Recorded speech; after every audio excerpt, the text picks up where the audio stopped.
Hello. ഇപ്പം ഞാൻ വന്നിരിക്കുന്നത് ഒരു ബർത്ത് റിലേറ്റഡ് വീഡിയോ ആയിട്ട് തന്നെയാണ്. സാധാരണ എല്ലാവരും പ്രഗ്നൻസി സ്റ്റോറി ഇടും, അതുപോലെ തന്നെ ഡെലിവറി സ്റ്റോറി ഇടും. അതോടുകൂടി ആ ഒരു സീരീസ് അവിടെ അവസാനിക്കാറാണ് പതിവ്. എന്നാൽ എൻ്റെ കാര്യത്തിൽ നേരെ തിരിച്ചാണ്. എനിക്ക് നിങ്ങളോട് മെയിനായിട്ട് പറയാനുള്ളത് ആഫ്റ്റർ ഡെലിവറീൻ്റെ ഞാൻ അനുഭവിച്ച കുറച്ച് കാര്യങ്ങളാണ്. അത് എത്ര ആൾക്കത് അനുഭവത്തിൽ വന്നിട്ടുണ്ടായിരിക്കുമെന്ന് എനിക്കറിയില്ല. ആഫ്റ്റർ ഡെലിവറി ബുദ്ധിമുട്ടുന്ന, സ്റ്റിച്ച് കൊണ്ട് ബുദ്ധിമുട്ടുന്ന ഒരുപാട് ആളുകളെയൊക്കെ ഞാനും കണ്ടിട്ടുണ്ട്, നിങ്ങൾക്കും അറിയാവുന്നവരുണ്ടായിരിക്കും.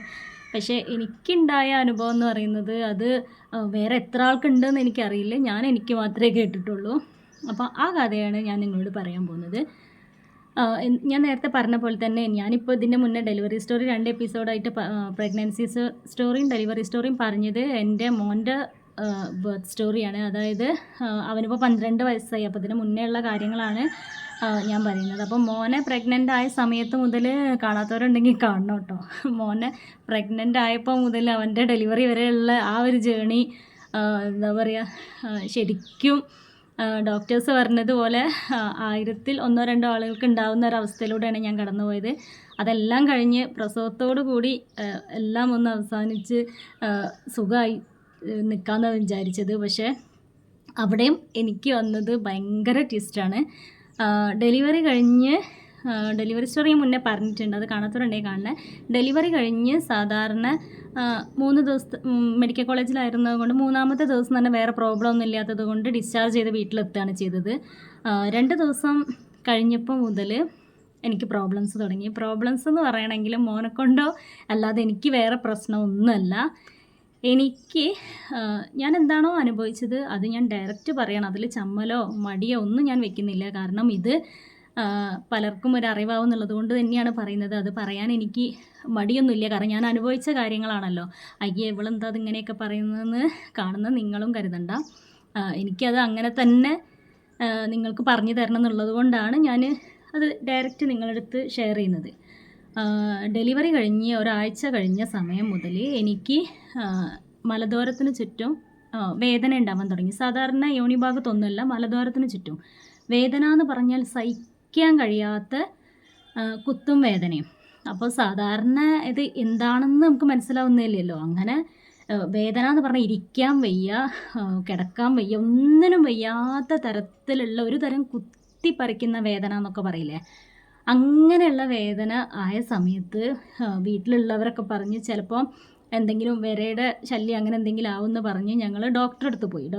തൊട്ടടുത്തൊരു സാധാരണ ഡോക്ടറെ അടുത്താണ് പോയത്, ജനറൽ ഫിസിഷ്യൻ്റെ അടുത്താണ് പോയത്. അപ്പോൾ അവർ പറഞ്ഞു ഒരിക്കലും ഒരു പ്രസവം കഴിഞ്ഞ ഒരു യുവതിക്ക്, അതായത് പ്രസവം കഴിഞ്ഞ ഉടനെ ഉള്ളൊരു സ്ത്രീക്ക് ഒരിക്കലും ഇങ്ങനെയുള്ള വിരയുടെ ശല്യം അല്ലെങ്കിൽ ഇങ്ങനത്തെ കൃമി ശല്യം അങ്ങനത്തെ സംഭവങ്ങളൊന്നും ഉണ്ടാവില്ല. കാരണം വയറ് കഴുകിയിട്ടാണ് നമ്മൾ ഡെലിവറി ചെയ്യുന്നത്. അതുകൊണ്ട് അങ്ങനത്തെ ഒരു സംഭവമല്ല എന്ന് പറഞ്ഞ് അവർ പരിശോധിച്ച സമയത്ത് പറഞ്ഞ് ഈ പ്രസവ സമയത്ത് നമ്മൾ ഓവർ പ്രസ് കൊടുക്കുമല്ലോ, പ്രസവിക്കാൻ വേണ്ടിയിട്ട് ഓവർ പ്രസ് കൊടുത്ത സമയത്ത് അവിടെ ചെറിയ ചെറിയ വിള്ളലുകൾ, പൊട്ടലുകൾ വന്നതാണ്. അതുകൊണ്ടാണ് ഈ തരത്തിലുള്ള കുത്തിപ്പറിയും വേദനയൊക്കെ എടുക്കുന്നത്. അപ്പോൾ ഒരു കാര്യം ചെയ്യുക, ബേസിനിൽ ചൂടുവെള്ളത്തിൽ ഉപ്പ് ഇട്ടിട്ട് അതിലിരുന്നോളാൻ പറഞ്ഞു.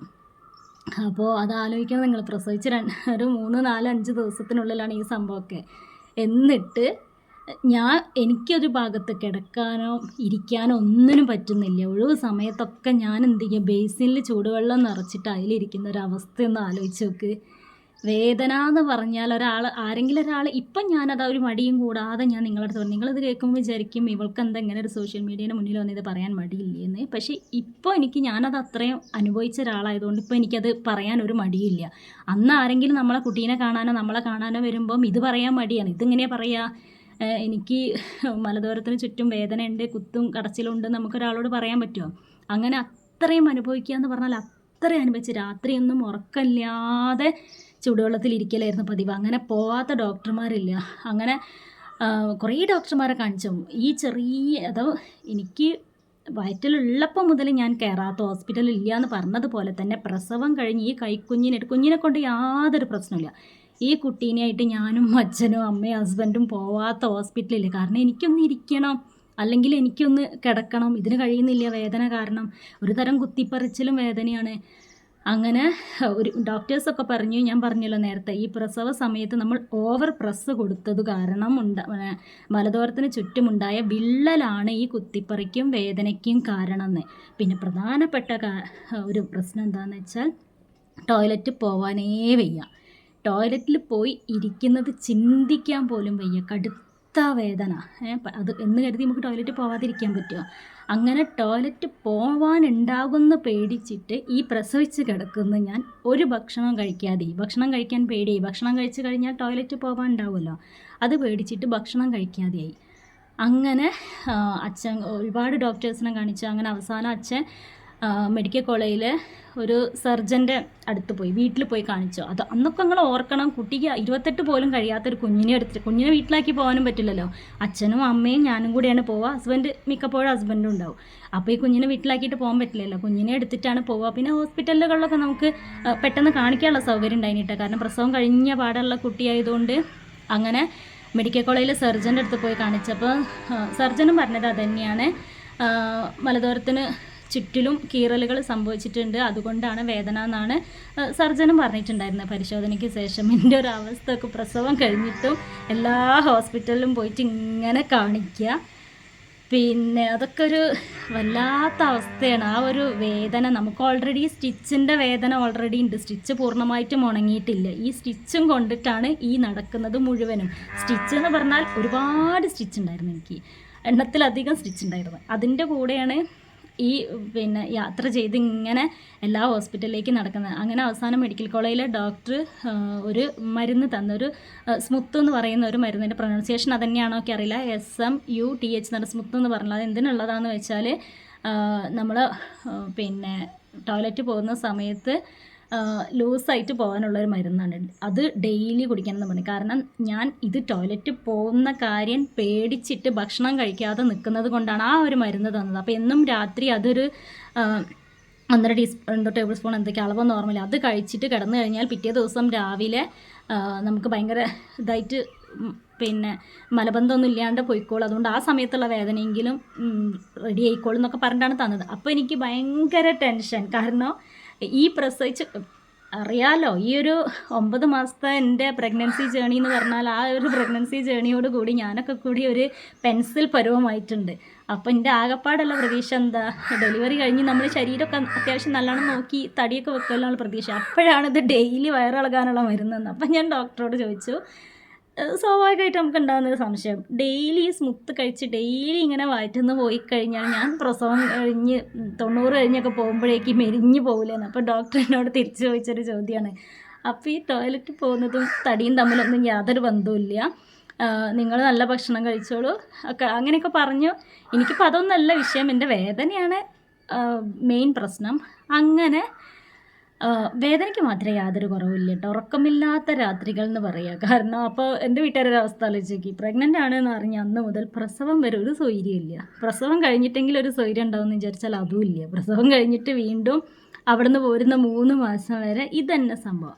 എന്തിൻ്റെ വേദനയാണെന്ന് എനിക്ക് മനസ്സിലാവുന്നില്ല. അങ്ങനെ 90 ഏകദേശമായി. പിന്നെ അതിങ്ങനെ പതിയെ ഒരു വേദനയ്ക്കൊക്കെ കുറവുള്ള പോലെ തോന്നി. എൻ്റെ സ്റ്റിച്ചൊക്കെ ഉണങ്ങി ഒക്കെ കഴിഞ്ഞു.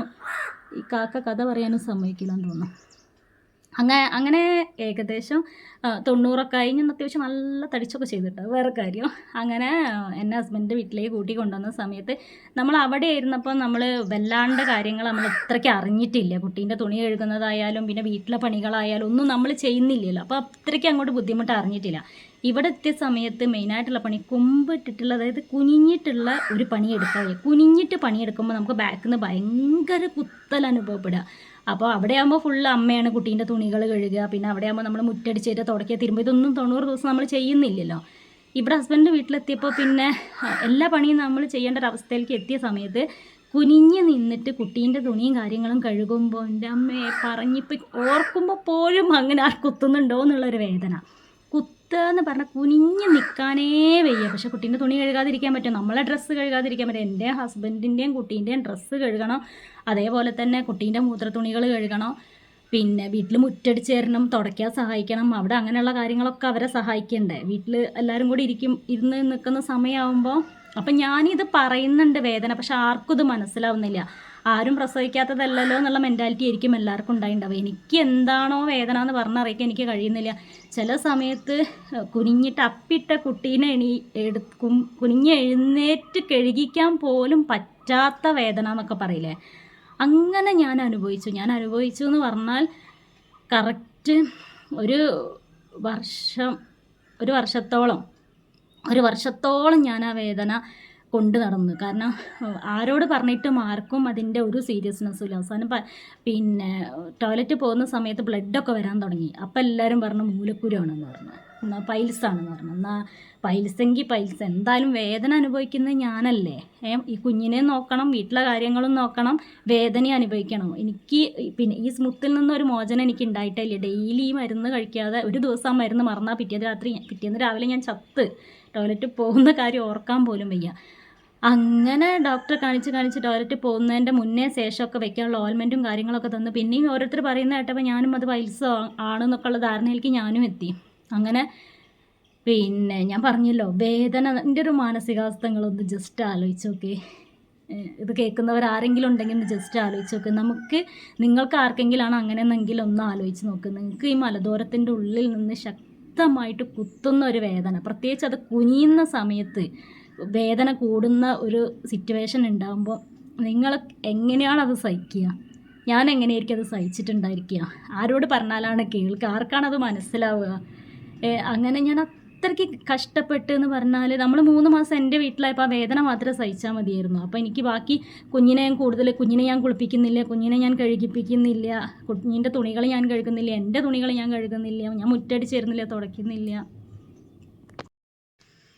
ഹലോ, അതൊരു കോൾ വന്നു അതിൻ്റെ ഇടയ്ക്ക്. അപ്പോൾ ഞാൻ പറഞ്ഞു വന്നത് എന്താ വെച്ചാൽ, നമ്മളിപ്പോൾ സ്വന്തം വീട്ടിലായ സമയത്ത് ഇങ്ങനെയുള്ള കാര്യങ്ങളൊന്നും നമ്മൾ ചെയ്യുന്നില്ലല്ലോ.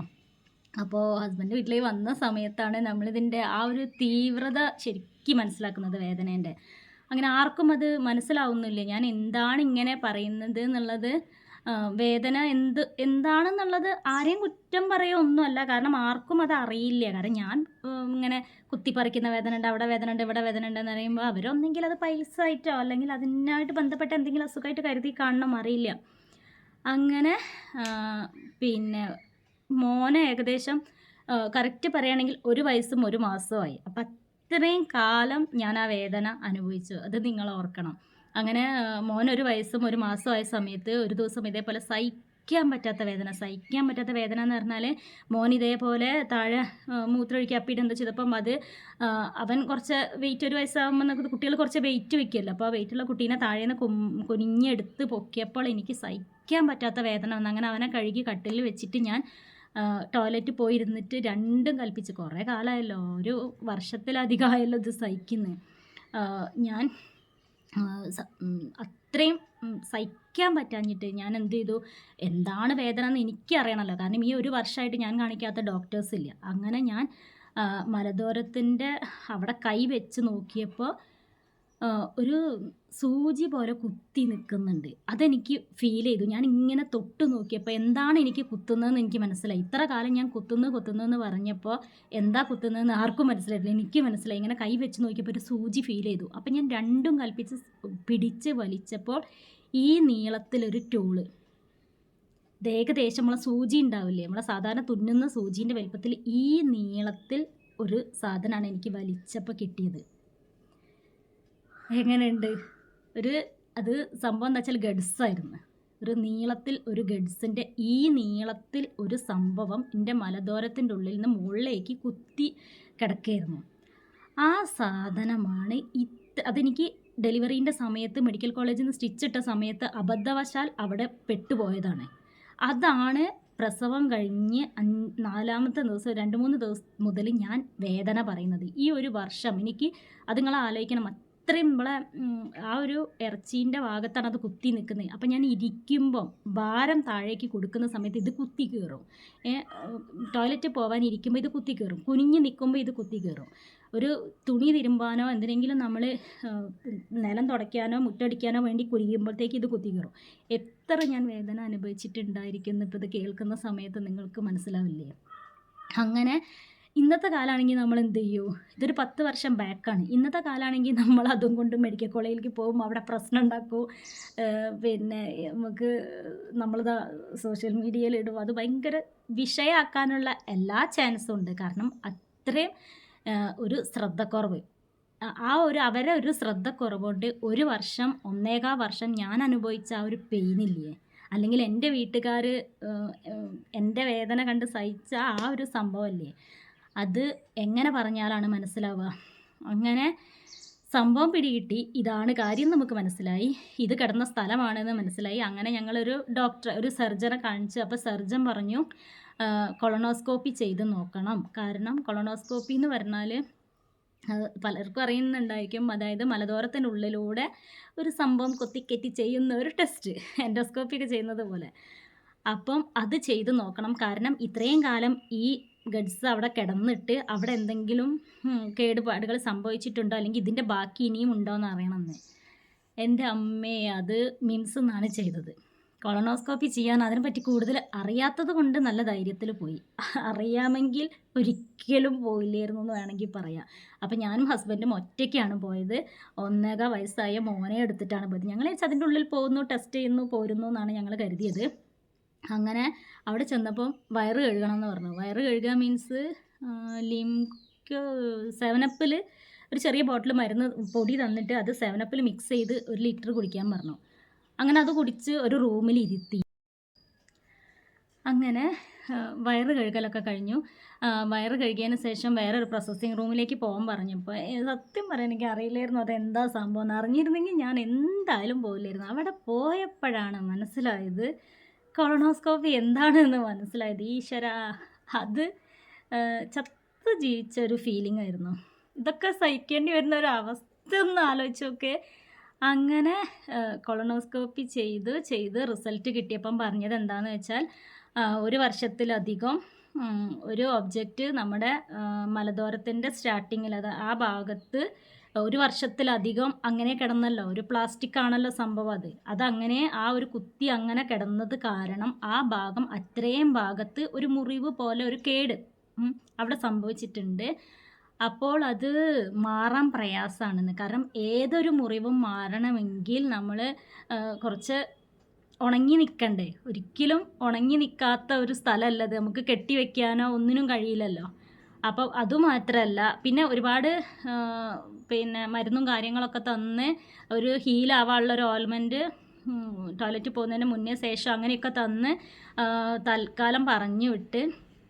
അങ്ങനെ കുറേ അപ്പം ഒന്ന് എത്ര കാലം ഞാനത് അനുഭവിച്ചെന്നൊക്കെ ഒന്ന് ഓർത്ത് നോക്കണേ. അങ്ങനെ അതൊക്കെ കഴിഞ്ഞ് പിന്നെ വർഷങ്ങളിങ്ങനെ കഴിഞ്ഞു. പക്ഷേ സ്മുത്ത് ഞാൻ ഒഴിവാക്കിയിട്ടില്ല കേട്ടോ. കാരണം എനിക്ക് പിന്നെ ഒരു നോർമൽ ഒരാൾ ടോയ്ലറ്റിൽ പോകുന്ന പോലെ ചിന്തിക്കാനേ പറ്റില്ല. കാരണം എനിക്ക് സ്മുത്ത് വേണം. എനിക്ക് വയറ് ലൂസായിട്ട് മാത്രമേ ടോയ്ലറ്റിൽ പോകാൻ പറ്റുള്ളായിരുന്നു.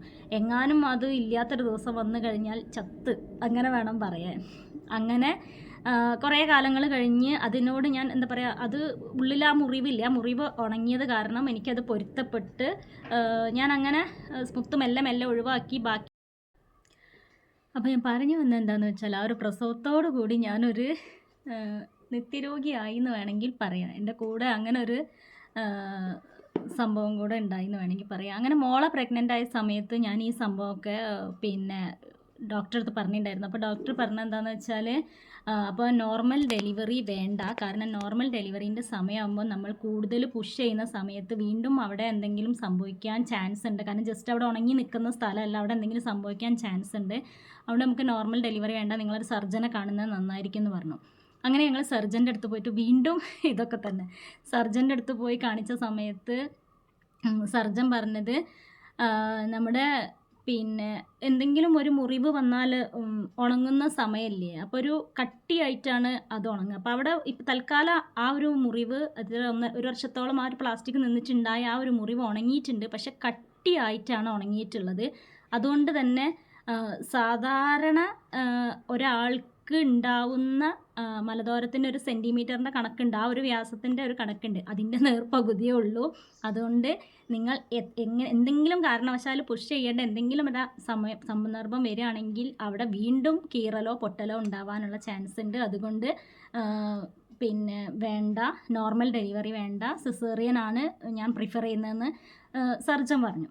പക്ഷേ ഞാൻ പിന്നെ എന്ത് തീരുമാനിച്ചു എന്ന് വെച്ചാൽ വേണ്ട, നോർമൽ ഡെലിവറി തന്നെ മതി. കാരണം ഇത്രയും ഞാൻ സഹിച്ചില്ലേ, ഇനിയിപ്പോൾ വേറെ കുഴപ്പങ്ങളൊന്നും ഉണ്ടാവില്ലെന്ന് വിചാരിച്ച് രണ്ടും കൽപ്പിച്ച് നോർമൽ ഡെലിവറി മതി എന്ന് പറഞ്ഞു. പക്ഷേ എന്തോ ഇത്രയൊക്കെ കഷ്ടപ്പെടുത്തിയത് കൊണ്ടായിരിക്കാം മോളെ പ്രസവത്തിന് യാതൊരു ബുദ്ധിമുട്ടുണ്ടായില്ല. പെട്ടെന്ന് തന്നെ മോളെ പ്രസവിക്കുകയാണ് ഉണ്ടായത്. പിന്നെ പ്രഗ്നൻസി പീരീഡ് ആദ്യം എന്തൊക്കെയാണോ മോൻ്റെ ഡെലിവറി എന്താ പറയുക പ്രഗ്നൻസി പീരീഡിൽ എനിക്കുണ്ടായിരുന്നത് അതൊക്കെ തന്നെയായിരുന്നു റിപ്പീറ്റ്. ഛർദിയും കാര്യങ്ങളൊക്കെ തന്നെയായിരുന്നു. പക്ഷേ എന്തോ ഭാഗ്യത്തിന് പ്രസവ സമയത്ത് തീരെ ബുദ്ധിമുട്ടുണ്ടായില്ല. വേദന വന്നതും ഹോസ്പിറ്റലിൽ പോയതും പ്രസവിച്ചതൊക്കെ എല്ലാം പെട്ടെന്നായിരുന്നു. ടൈം പീരീഡ് എടുത്തിട്ടേ ഇല്ല. അതുകൊണ്ട് തന്നെ അതിൻ്റെ ഭാഗമായിട്ട് പ്രയാസങ്ങളൊന്നും എനിക്ക് ഉണ്ടായിട്ടില്ല. എന്നാലും ആ ഒരു പ്രയാസം ഇപ്പോഴും പൂർണ്ണമായിട്ടും എന്നെ വിട്ട് പോയി എന്നുള്ളത് പറയാൻ പറ്റില്ല. ഇടയ്ക്കൊക്കെ ആ വേദന വരാറുണ്ട്, അങ്ങനെ വേണം പറയാൻ. അപ്പോൾ ഈ 12 വർഷമായിട്ട്, ഇപ്പോൾ മോന് 12 വയസ്സായി, 12 വർഷമായിട്ടും എനിക്ക് അങ്ങനെ ഒരു പിന്നെ സംഭവം ഉണ്ടായത് ഇപ്പോഴും അതിൻ്റെ ആ ഒരു വേദനയൊക്കെ ഉണ്ടാകുമ്പോൾ ചിന്തിക്കുന്നത് എന്താണെന്ന് വെച്ചാൽ, നമ്മളൊരു ഹോസ്പിറ്റലിൽ പോകുമ്പോൾ അവിടുത്തെ ആളുകളെ വിശ്വസിച്ചിട്ടാണ് നമ്മൾ അവരെ മുന്നിൽ നിന്ന് കൊടുത്തിക്കുന്നത് എന്ത് ചികിത്സയ്ക്കായാലും. അപ്പോൾ അവരെ ചെറിയൊരു കൈപ്പിഴവ് കൊണ്ട് എനിക്ക് സംഭവിച്ച ഇതിപ്പോൾ ഒരുപാട് ബുദ്ധിമുട്ടുകൾ ഇതിനു മുന്നേ എന്തൊക്കെയോ വലിയ വലിയ കാര്യങ്ങൾ വന്ന ഒരുപാട് ആളുകളെ നമുക്കറിയാം. ചികിത്സാ പിഴവ് എന്ന് പറഞ്ഞിട്ട് എത്രയോ ജീവൻ വരെ നഷ്ടപ്പെടുന്ന ആളുകളെ നമുക്കറിയാം. അതൊക്കെ വെച്ച് നോക്കുമ്പോൾ ഇതൊരു ചെറിയ സംഭവമാണ്. പക്ഷേ എന്നെ സംബന്ധിച്ച് ഇത് വലിയൊരു സംഭവമല്ലേ. ഞാൻ ഇത്ര കാലമായിട്ട് അങ്ങനെ ഒരു വേദന കൊണ്ട് നടക്കുന്നത്, അതൊരു വലിയ സംഭവം തന്നെയല്ലേ എന്നെ സംബന്ധിച്ച് നോക്കുമ്പോൾ. പക്ഷേ നമ്മൾ ഒരുപാട്, ഞാൻ പറഞ്ഞപ്പോൾ മെഡിക്കൽ കോളേജിലായാലും പ്രൈവറ്റ് ഹോസ്പിറ്റലുകളായാലും ചികിത്സാ പിഴവുകൾ നമ്മൾ ഒരുപാട് കണ്ടിട്ടുണ്ട്. കത്രിക വരെ വെച്ച് പറന്നു എന്നൊക്കെ പറഞ്ഞിട്ട് എന്തൊക്കെയോ സംഭവങ്ങളൊക്കെ നമ്മൾ തമാശയിലും സീരിയസ് ആയിട്ടൊക്കെ നമ്മൾ അറിഞ്ഞ കാര്യങ്ങൾ തന്നെയാണ്. പക്ഷേ അതൊക്കെ വെച്ച് നോക്കുമ്പോൾ ഇതൊന്നും അല്ലെങ്കിൽ പോലും ഞാൻ അനുഭവിച്ചത് എനിക്ക് എന്തായാലും വലിയ കാര്യം തന്നെയല്ലേ. ഞാനിപ്പോൾ അത് ചിരിച്ച് ലാഘവത്തോടു കൂടി നിങ്ങളുടെ അടുത്ത് ഷെയർ ചെയ്യുന്നുണ്ടെങ്കിൽ കൂടെ ഞാൻ അനുഭവിച്ച അവരെ ചെറിയൊരു ചികിത്സാ പിഴവിൻ്റെ ഭാഗമായിട്ട് ഞാൻ അനുഭവിച്ച വേദന, എത്ര പൈസയാണ് ഞങ്ങൾ അതിനു വേണ്ടി ചിലവാക്കിയത്. കാരണം മോനെ പ്രസവിച്ച് വീട്ടിൽ കൊണ്ടുവന്ന് 3-ാം ദിവസം മുതൽ തുടങ്ങിയ ഹോസ്പിറ്റലുകളാണ്. പോവാത്ത ഹോസ്പിറ്റലുകളും ഡോക്ടർമാരും ഇല്ല, അതിനുവേണ്ടി ചെയ്യാത്ത ടെസ്റ്റുകളില്ല. അങ്ങനെ ഇപ്പോഴും ഇടയ്ക്ക്, ഇപ്പോൾ പിന്നെ സ്ഥിരമായിട്ടില്ലെങ്കിലും ഇടയ്ക്ക് അതിൻ്റെ ട്രീറ്റ്മെൻറ്റിൻ്റെ ഭാഗമായിട്ട് കാണിക്കേണ്ടി വരുന്നത്. അപ്പോൾ എത്ര കാലമായിട്ട് ഇങ്ങനൊരു സംഭവം പിന്നെ ഞാൻ അനുഭവിച്ചിട്ടുണ്ടെങ്കിൽ അതിൻ്റെ ഉത്തരവാദിത്വം ശരിക്കും ആരാ? നമ്മൾ വിശ്വസിച്ച് കയറി ചെല്ലുന്ന ഹോസ്പിറ്റലുകൾ തന്നെയല്ലേ. അവരെ ചെറിയൊരു ശ്രദ്ധക്കുറവ്, അവരെ മുന്നിൽ നമ്മൾ നിന്ന് കൊടുക്കുമ്പോൾ അവരുടെ ഭാഗത്തു നിന്നുള്ള ചെറിയൊരു മിസ്റ്റേക്കാണ് ഇത്രയും ഇപ്പോഴും ഞാൻ അനുഭവിച്ചുകൊണ്ടിരിക്കുന്ന ഒരു വേദനയ്ക്ക് കാരണം എന്ന് വേണമെങ്കിൽ പറയാം. അപ്പോൾ ഇതാണ് എൻ്റെ അനുഭവം. ഇതേപോലെ നിങ്ങൾക്ക് ആർക്കെങ്കിലും ഹോസ്പിറ്റലിൻ്റെ ഭാഗത്തുനിന്ന് ഇതേപോലെ ചികിത്സിച്ചതിൻ്റെ ഭാഗമായിട്ടൊക്കെ എന്തെങ്കിലും ബുദ്ധിമുട്ടുകളോ പിഴവുകളോ ഉണ്ടെങ്കിൽ ഒന്ന് കമൻറ്റ് ചെയ്യണേ. അപ്പോൾ ഇത്രയൊക്കെ ഉള്ളൂ. അപ്പോൾ ബായ്.